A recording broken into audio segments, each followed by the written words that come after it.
வணக்கம். உங்களை வேதியியல் தமிழிற்கு வரவேற்கிறேன். இந்த கெமிஸ்ட்ரி 24x7 சீரீஸ்ல நம்ம முந்தைய போட்டித் தேர்வு வினாக்கள் மற்றும் அதற்கான தீர்வுகளை பார்த்துட்டு வர்றோம். அதன்படி இன்னைக்கு நம்ம ஒரு எல்டிஏ சார்ந்த ஒரு ப்ராப்ளம் பார்க்க போறோம். இந்த கேள்வி சிஎஸ்ஆர் 2011 கேட்கப்பட்ட கேள்வி. இந்த கேள்வியின் படி பார்த்தீங்க அப்படின்னா, ஒரு சைக்ளோஹெக்சனோன் ஒரு கைரல் ஆக்சிலரி கூட வினைபுரியுது. அதற்கு அடுத்த படியில எல்டிஏ மெத்தில் ஐடைடு கூட வினைபுரிந்து ஏங்கிற ஒரு ப்ராடக்டை கொடுக்குது. இந்த ஏங்கிற ப்ராடக்ட் ஓசனாலிசிஸ் பண்ணும் பொழுது பிங்கிற ப்ராடக்டை அது கொடுக்குது. இங்க 4 ஆன்சர்ஸ் கொடுத்துருக்காங்க.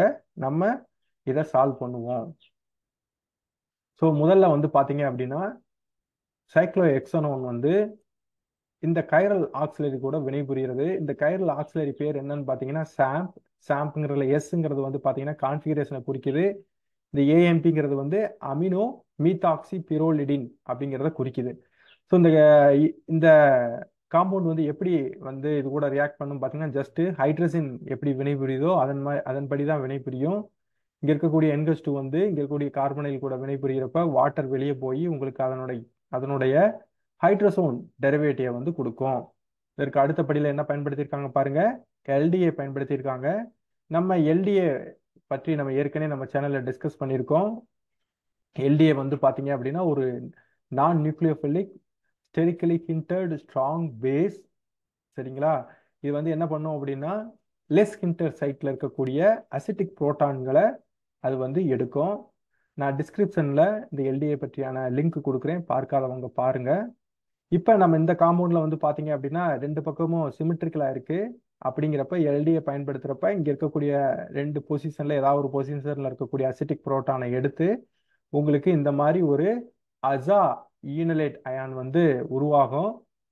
ஸோ இந்த அசா ஈனலேட் அயான் இந்த மாதிரி இருக்காது. அது அதனுடைய கன்ஃபர்மேஷனல் ஸ்ட்ரக்சரை வரைவோம். ஸோ அதனோட கன்ஃபர்மேஷனல் ஃபார்ம் இந்த மாதிரி இருக்கும். இப்போ நம்ம சில கருதுகோள்களை நம்ம கவனத்தில் கொள்ளணும். இங்க இருக்கக்கூடிய பார்ட்டை நம்ம R1 அப்படின்னு மென்ஷன் பண்ணிக்கலாம். இங்க இருக்கக்கூடிய இதனை தொடர்ந்து வரக்கூடிய பார்ட்டை நம்ம R2 அப்படின்னு மென்ஷன் பண்ணிக்கலாம். ஸோ அதைத்தான் இங்க நான் R1 R2ன்னு கொடுத்துருக்கேன். இந்த அல்கீன் பாண்ட் பாத்தீங்க அப்படின்னா எப்பவுமே இ கான்ஃபிகரேஷன்ல தான் இருக்கும். அது மட்டும் இல்லாம நம்ம சைக்கிளிக் சிஸ்டத்தை பயன்படுத்துறப்ப நமக்கு எப்பவுமே இ ஃபார்ம் தான் வரும். அடுத்து முக்கியமான பாயிண்ட் என்ன அப்படின்னு பாத்தீங்க அப்படின்னா, இங்க இருக்கக்கூடிய கார்பன் நைட்ரஜன் இங்க இருக்கக்கூடிய பாண்ட் பாத்தீங்க அப்படின்னா இஜெட் கான்ஃபிகரேஷன்ல இருக்கணும். சரிங்களா? இது எப்படி பாத்தீங்க அப்படின்னா, இங்க இருக்கக்கூடிய நைட்ரஜன்ல இருக்கக்கூடிய லோன் பேர் ஆஃப் எலக்ட்ரான் இங்க வரும். இங்க வர்றப்ப இது டபுள் பாண்டா மாறிடும். அப்ப நம்ம பாத்தீங்க அப்படின்னா இந்த கார்பன் நைட்ரஜன் பாண்ட் இஜெட் கான்ஃபிகரேஷன்ல இருக்கணும். எப்படி அப்படின்னு பாத்தீங்க அப்படின்னா, இந்த குரூப் பாத்தீங்கன்னா ப்ரையாரிட்டி அதிகம். அதே போலவே இங்க இருக்கக்கூடிய அல்கீனுக்கும் ப்ரையாரிட்டி அதிகம். ரெண்டுமே ஒரே சைட்ல இருக்கு. அதனால இது இஜெட் கான்ஃபிகரேஷன்ல இருக்கு. அது மட்டும் இல்லாம அடுத்து நம்ம பார்க்க வேண்டியது இங்க இருக்கக்கூடிய CH2OMe குரூப். இந்த CH2OMe குரூப் பாத்தீங்க அப்படின்னா லித்தியம் கூட கோஆர்டினேட் பண்ணிருக்கு. சரிங்களா? இங்க இருக்கக்கூடிய நைட்ரஜன் பாண்ட் ரொட்டேட்டபிள். அப்படிங்கிறப்ப இந்த ஹோல் பார்ட்டை நீங்க ரொட்டேட் பண்ணீங்க அப்படின்னா இந்த மீத்தாக்சி குழு கீழ் நோக்கி வந்துடும். பட் கான்ஃபிகரேஷன் மாறாது. சரிங்களா? இப்ப இந்த மீத்தாக்சி குழு பாத்தீங்கன்னா லித்தியம் கூட கோஆர்டினேட் ஆயிருக்கு. இங்க இருக்கக்கூடிய நைட்ரஜன் இதுவும் லித்தியம் கூட இருக்கு. இந்த லித்தியத்துல பாத்தீங்க அப்படின்னா 2 சால்வெண்ட் மாலிகுல் கோஆர்டினேட் ஆயிருக்கு. ஸோ அதனோட கன்ஃபர்மேஷன் பாத்தீங்கன்னா இந்த மாதிரி ரிஜிட் ஃபார்மா தான் இருக்கும். இப்ப மெத்தில் ஐடைடு போட்டோம் அப்படின்னா இந்த ஈனலேட் அயான் எப்படி அப்ரோச் பண்ணுது அப்படிங்கிறத பார்க்கணும். ஸோ இந்த ஃபார்ம் இந்த இது பாத்தீங்க அப்படின்னா ஒரு பிளேன்ல இருக்கு அப்படின்னு சொல்லி நீங்க இமேஜின் பண்ணிக்கோங்க. இப்ப நீங்க மெத்தில் ஐடைடு போடுறப்ப பாத்தீங்க அப்படின்னா இங்க ஈனலேட் அயான் மேல் நோக்கி அந்த மெத்தில் ஐடைடை தாக்க முடியாது. என்ன காரணம் அப்படின்னு பாத்தீங்க அப்படின்னா, இங்க இருக்கக்கூடிய குழுக்கள் ஹைலி க்ரௌடடா இருக்கும். எங்க அப்படின்னு பாத்தீங்கன்னா டாப் ஃபேஸ் ஃபுல்லா. இதே இது பாட்டம் ஃபேஸ் பாத்தீங்க அப்படின்னா அந்த அளவுக்கு ஸ்டெரிக் க்ரௌடிங் இல்லை. இதன் காரணமாக மெத்தில் ஐடைடு நம்ம போடும் பொழுது ஈனலேட் அயான் பாத்தீங்க அப்படின்னா கீழ்ப்புறமா, அதாவது டாப் ஃபேஸை விட்டுட்டு பாட்டம் ஃபேஸ்ல மெத்தில் ஐடைடை தாக்கி உங்களுக்கு அதனுடைய ப்ராடக்டை கொடுக்கும். இப்போ இங்க இருக்கக்கூடிய ஸ்டீரியோ கெமிஸ்ட்ரி பாருங்க. மெத்தில் ஐடைடு எங்க ரியாக்ட் பண்ணிருக்கு? பாட்டம் ஃபேஸ்ல போய் ரியாக்ட் பண்ணிருக்கு. அதன் காரணமாகத்தான் நமக்கு மெத்தில் ஐடைடு பாட்டம் ஃபேஸ்ல போட்டிருக்கோம்.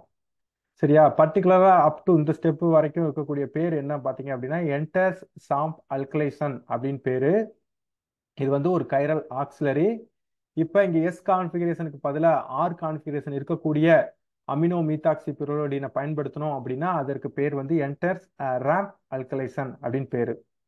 சரியா? இதுதான் ப்ராடக்ட் வந்து ஏ. இப்போ அடுத்த படியில் என்ன கொடுத்துருக்காங்கன்னா ஓசனாலிசிஸ் கொடுத்துருக்காங்க. இதை ஓசனாலிசிஸ் பண்ணணும் அப்படின்னா நமக்கு கீட்டோன் கிடைக்கும். இந்த ஓசனாலிசிஸ் மெக்கானிசம் வந்து பார்த்தீங்க அப்படின்னா இது ஜஸ்ட் நீங்கள் அல்கீன் மாதிரி இதை நீங்கள் கன்சிடர் பண்ணிக்கோங்க. பட் ஆனால் மெக்கானிசம் வந்து பார்த்தீங்கன்னா இங்கே இருக்கக்கூடிய ஹைட்ரோசோனுக்கு வந்து வித்தியாசமாக இருக்கும். அதை நம்ம நெக்ஸ்ட் ஸ்லைடில் பார்ப்போம். ஸோ முதல்ல வந்து பார்த்தீங்க அப்படின்னா இங்கே இருக்கக்கூடிய ஹைட்ரோசோனில் இருக்கக்கூடிய இந்த இமீன் வந்து பார்த்தீங்க அப்படின்னா ஓசோன் கூட வினைபுரியுது. எப்படின்னு பார்த்தீங்கன்னா ஜஸ்ட் சைக்ளோடிசன் மூலமாக வினைபுரிஞ்சு உங்களுக்கு ஓசனைடு வந்து கிடைக்கும். இந்த ஓசனைடு வந்து ஸ்டேபிள் கிடையாது. இப்போ பாருங்க, இங்க இருக்கக்கூடிய நைட்ரஜன் இருக்கக்கூடிய லோன் பேர் இங்கே வருது. இதனை தொடர்ந்து நைட்ரஜன் ஆக்சிஜன் பாண்ட் வந்து உடையுது. உடைஞ்சு உங்களுக்கு இந்த மாதிரி ஒரு ஈக்குலிபிரேட்டட் ஸ்ட்ரக்சர் வந்து உங்களுக்கு கிடைக்கும். இப்போ பார்த்தீங்க அப்படின்னா இங்கே இருக்கக்கூடிய நெகட்டிவ் சார்ஜ் இங்கே வருது. இங்கே இருக்கக்கூடிய எலக்ட்ரான்கள் இங்கே வந்து இந்த எலக்ட்ரான்கள் நைட்ரஜனை நோக்கி நகரும் பொழுது உங்களுக்கு ஒரு ஆக்சிஜன் கேஸ் வெளியே போயிடும். அதை தொடர்ந்து உங்களுக்கு ஒரு கீட்டோன் வந்து கிடைக்கும். அதை தொடர்ந்து உங்களுக்கு இந்த மாதிரி ஒரு இடைப்பொருள் வந்து கிடைக்கும். இப்ப இது கூட மறுபடியும் ஓசோன் வந்து வினைபுரியறப்ப உங்களுக்கு ஆக்சிஜன் கேஸும் இந்த மாதிரி நைட்ரஸோ அமீனும் கிடைக்கும். சரிங்களா? இதை வந்து பாத்தீங்க அப்படின்னா மறுபடியும் நம்ம ஜிங்க் அசிட்டிக் ஆசிட் போட்டோம் அப்படின்னா இது ரிடியூஸ் ஆகி மறுபடியும் நமக்கு சாம்பே கிடைச்சிரும். இப்போ ஃபைனல் ஸ்லைடுக்கு வந்துட்டோம். நம்ம ஒர்க் அவுட் பண்ண ப்ராப்ளத்தோட முடிவின் படி பார்த்தோம் அப்படின்னா நமக்கு வரக்கூடிய சரியான ஆன்சர் வந்து இந்த ஆன்சர் தான்.